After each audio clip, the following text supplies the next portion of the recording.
Ada sebuah perumpamaan yang indah yang disampaikan oleh baginda Rasulullah SAW, di mana beliau mengibaratkan bahwa sikap hidup, mentalitas orang-orang yang beriman itu seperti lebah. Sifat-sifat binatang biasanya kalau dinisbahkan kepada manusia sering berkonotasi negatif. Manusia bermental tikus misalnya. Kenapa? Karena amalan tikus itu kan suka menggeragoti barang yang disimpan baik-baik. Uang negara disimpan baik-baik, digeragoti oleh tikus. Hutan lindung dijaga, digeragoti oleh tikus. Illegal logging namanya. Tikusnya sekarang pakai dasi. Manusia bermental kera, monyet. Apa kera itu? Tamak bin rakus alias serakah. Coba monyet kasih pisang, dimakan. Penuh mulutnya, kasih lagi tangannya yang nyepeng. Kasih lagi, kakinya pun bisa megang. Mulut penuh, tangan penuh, kaki megang. Teman sebelahnya dikasih pisang, masih dirampas juga. Manusia bermental monyet menjadi penghalang bagi tumbuhnya pemerataan. Sehingga sering terjadilah gunung ditimbun, sumur digali. Gunung yang sudah tinggi itu ditimbun, sumur yang sudah dalam itu pun masih digali lagi. Jadi sifat binatang kalau dinisbahkan kepada manusia sering berkonotasi negatif. Tapi kali ini Rasul mengibaratkan mentalitas seorang mukmin seperti lebah, tawon. Apa sih lebah itu? Dan kenapa orang mukmin seperti itu? Mari kita kaji lebah ini. Yang pertama, lebah itu yang dihisap selalu saripati bunga. Belum pernah lebah makan yang lain. Belum pernah kita dengar ada lebah makan oncom, lebah makan tahu, lebah makan lempeyek. Belum pernah. Yang dihisap selalu saripati bunga. Ini potret. Orang beriman itu mentalitasnya selektif. Yang dimakan yang Allah ridha, yang diminum yang Allah ridha, yang dimakan yang Allah ridha. Selektif dia. Karena apa? Karena yang kita makan, yang kita minum akan masuk ke perut besar. Digiling oleh perut besar, melahirkan energi, menggerakkan sel-sel pembuluh saraf. Kalau itu dihasilkan dari makanan haram, kita akan cenderung berpikir yang haram juga. Gak ada maling mikirin majelis taklim. Yang dipikirin rumah siapa lagi nanti malam. Karena itu umat ini orang beriman selektif. Yang diminum yang Allah ridha, yang dimakan yang Allah ridha, yang dipakai pun yang Allah ridha. Itu mentalitas. Kita hidup di zaman di mana dunia makin mengglobal. Persaingan semakin tajam dan ketat. Tapi seiring dengan itu, kita makin banyak punya pilihan. Jangankan soal makan dan minum, soal ibadah saja, orang sudah banyak pilihan sekarang ini. Di depan rumahnya ada masjid. Dia sholat Jumat ke masjid lain yang lebih jauh. Dia mau bayar taksi. Waktu orang tanya, bung, depan rumahmu kan masjid, kenapa kau berongkos sholat ke tempat yang lebih jauh? Apa jawabnya? Saya sholat di sana merasa tambah ilmu, mas. Khutbahnya bagus, sholatnya khusyuk, imamnya bacaannya fasih. Masjid kita ini khutbahnya bahasa Arab, khotibnya aja nggak ngerti, apalagi saya. Ibadah pun orang sudah memilih. Begitulah kemudahan-kemudahan yang dihasilkan oleh ilmu dan teknologi menyebabkan kita mempunyai banyak pilihan. Karena itu dalam hal sandang, pangan, dan papan, filter harus kuat. Orang mukmin mentalitasnya tidak asal pakai, tidak asal makan, tidak asal minum, tapi ada frame. Allah ridho apa tidak? Yang diminum, yang Allah ridho. Yang dimakan, yang Allah ridho. Yang dipakai pun, yang Allah ridho. Itu mentalitas. yang dihisap selalu saripati bunga, yang dimakan makanan yang selektif, yang baik. Baik menurut siapa? Menurut Allah, bukan menurut kita. Kalau menurut kita kan relatif. Baik kata kita, belum tentu baik kata orang lain. Enak menurut kita, belum tentu enak juga menurut orang lain. Jadi barometernya itu yang baik adalah apa yang dikatakan baik oleh Allah. Yang tidak baik, apa yang dikatakan tidak baik oleh Allah. Ini yang pertama. Yang kedua, orang mukmin itu seperti lebah. Apa lebah itu? Yang dikeluarkan selalu madu. Yang dihisap saripati bunga, yang dikeluarkan madu. Yang masuk baik, yang keluar juga baik. Ucapannya baik, tingkah lakunya baik, perbuatannya baik, bahkan diamnya pun untuk sesuatu yang baik. Luar biasa contoh ini. Begitulah orang mukmin itu.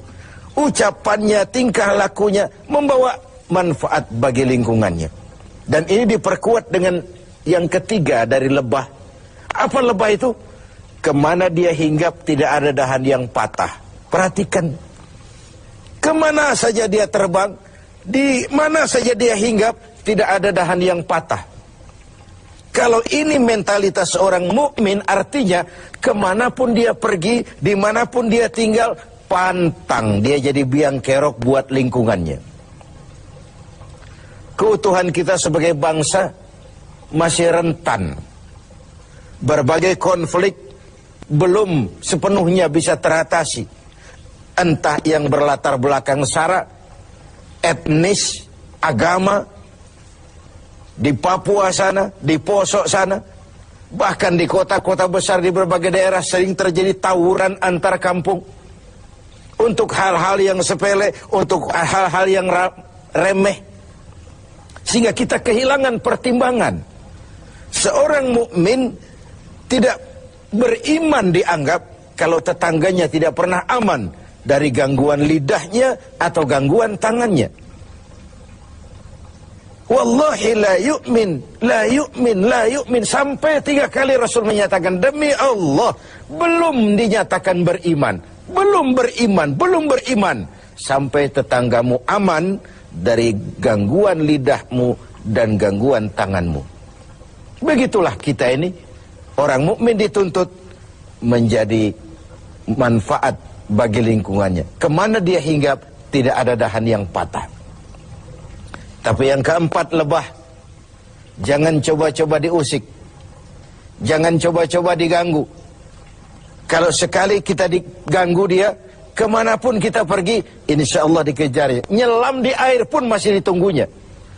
Tapi kalau tidak diusik, tidak diganggu, nggak ada lebah iseng ke pasar nyariin orang lalu menggigit orang di sana. Nggak ada. Begitu dia terusik, dia tampil menjaga harga dirinya. Dia tampil mempertahankan kehormatan dirinya. Inilah mentalitas mukmin. Dia tidak pernah buka front, nggak pernah cari gara-gara, nggak pernah cari musuh.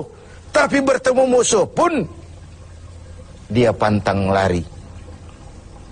Pemirsa TV 7 yang berbahagia, kita sarikan dari 4 mentalitas ini. Pertama, orang mukmin adalah orang yang selektif. Karena kita tahu bahwa makanan dan minuman sangat mempengaruhi bukan saja pertumbuhan biologis kita, tapi juga pertumbuhan daya pikir kita. Karena begitu makanan dicerna oleh anggota tubuh kita, lalu ditransfer ke seluruh jaringan-jaringan tubuh, melahirkan energi yang menggerakkan sel-sel pembuluh saraf, maka dia akan cenderung kembali dari mana makanan dan minuman itu berasal. Kalau dia berasal dari barang yang haram, dia akan cenderung menggerakkan sel-sel pembuluh saraf untuk cenderung berpikir tentang yang haram juga. Akibatnya perbuatan pun akan mengarah kepada yang haram. Inilah Ramadan, di mana dari yang halal saja kita mengatur diri, menahan diri, konon lagi dari yang haram. Dari yang jelas halalnya kita kendalikan diri, kita atur, kita tata sedemikian rupa, konon lagi dari yang haram. Lalu yang kedua, seorang mukmin harus menjadi rahmah bagi lingkungannya. pantang dia jadi biang kerok bagi lingkungannya. Kita tahu bahwa ada 3 tujuan penjajahan itu. Pertama, ekspansi kekuasaan. Yang kedua, dominasi ekonomi. Dan yang ketiga, penetrasi kebudayaan. Dari yang pertama, kita sudah jelas bangsa yang merdeka. Tidak ada lagi kekuasaan asing yang mengatur kita, apalagi bercokol di tanah air tercinta ini. Tapi dari 2 yang terakhir, dominasi ekonomi dan penetrasi kebudayaan, kita harus masih berjuang keras untuk merdeka. Secara ekonomi, kita masih bergantung kepada bantuan asing. Lalu bermanis-manis kita anggaplah itu sebagai pelengkap. Tapi akhirnya jadi penentu. Jadi beban yang memberatkan. Bukan saja kita, tapi anak cucu kita di belakang kemudian hari nanti. Dari segi penetrasi kebudayaan, yang nampak saja, food, fan, fashion, anak-anak kita habis dijajan. Food, makanan. Anak-anak kita tidak bangga lagi dengan produk bangsa kita sendiri. Food, belum lagi fashion. Disinilah kita harus punya filter yang kuat.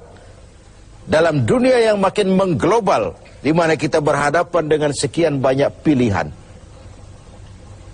Bukankah kita ingat riwayat Nabi Nuh mengantisipasi banjir? Beliau oleh Allah diperintahkan membuat kapal. Seperti itulah kita sekarang ini.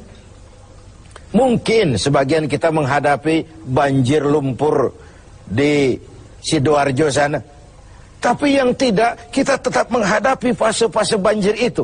Entah banjir maksiat dan munkarat, entah banjirnya peradaban dan kebudayaan yang menghancurkan moral anak-anak kita. Menghadapi banjir seperti itu, bersikaplah seperti Nabi Nuh terhadap umatnya dan Nabi Nuh terhadap putranya sendiri. Apa yang terjadi? Kan'an putra Nabi Nuh tidak ikut naik ke kapal, tapi kumpul di darat bersama orang-orang kafir.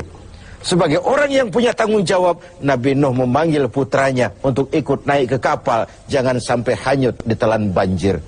Begitulah kita harus menyelamatkan anak-anak kita, naik kapal iman, naik kapal kebersamaan, naik kapal keselamatan, agar tidak dihantam oleh banjir. Pemirsa, semoga mentalitas ini ada pada diri kita.